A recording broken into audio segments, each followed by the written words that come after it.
This parsha starts off with the inauguration of the Mishkan. Finally, after many parshiyot that we described, the building of the Mishkan, the korbanot that are supposed to be given in the Mishkan, we finally come to the inauguration. And this inauguration has many events within Jewish history. Whenever we get to a pinnacle, everything seems to fall apart. And this week's parsha, the same thing happens. At the end of the inauguration, when everything is done, all of a sudden Nadav and Avihu go into the Kodesh Kodashim and give an H Zara, and give a foreign fire, and they die at that moment. They are struck down by heaven. Now this seems like a very clear sin of what they did. The Torah tells us the reason why they were struck down was because there was an H Zara.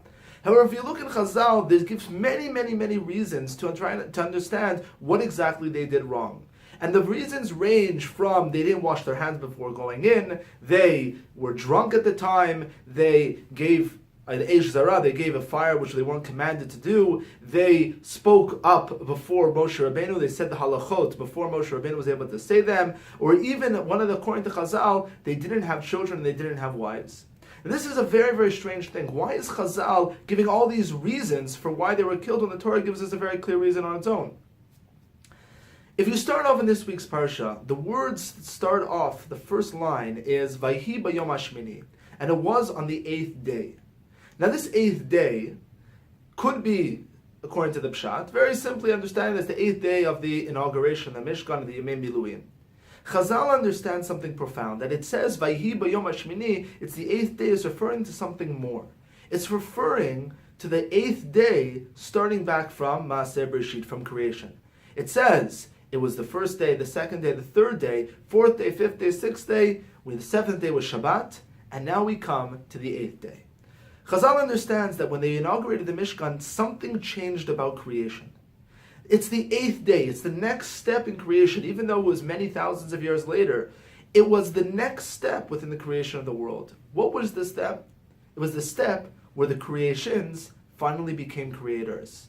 It was the step where all of a sudden, being passive and being created, the created were the ones who became partners with God and created something more, created another level in this world. That's the incredible step of building the Mishkan. Now, once somebody becomes a partner with God, there's two ways that you can take it. One way is to say with reverence that you are a partner with God, and therefore you're going to live your life devoted to that partnership. The other side is a sense of ability of spiritual height and ability to rise and do in tremendous passion and live your life in such a way where you're making the decisions on your own because, look, I'm partnering with God. Now that direction is the direction that Nadav and Avihu took. They took the direction of, if we are partnering with God, that means that we can make those decisions on our own in such a way where we don't have to think about what was wanted of us, but rather what we want to accomplish. That is the direction that they took. Chazal understands this from the Eish Zara, and they try to describe to us many different types of ways that you can get there. One of the examples of that is they didn't wash their hands before going in. Now you can think, what big deal? What's the big deal if they didn't wash their hands before going in? Why does God care whether or not we wash our hands? However, it's those details in the structure of washing your hands, of how halacha creates the structure for our lives. That's what gives us the sense of being a partner with God, not as an sense of above God or equal to God, but rather in a sense of reverence. The other side is somebody who, let's say, doesn't have the structure of a family. Family is there to give a structure that we don't have uninhibited passions that just go along in any way that they can happen. In other words, our parsha comes and creates for us a sense of two different ways that you can take partnership.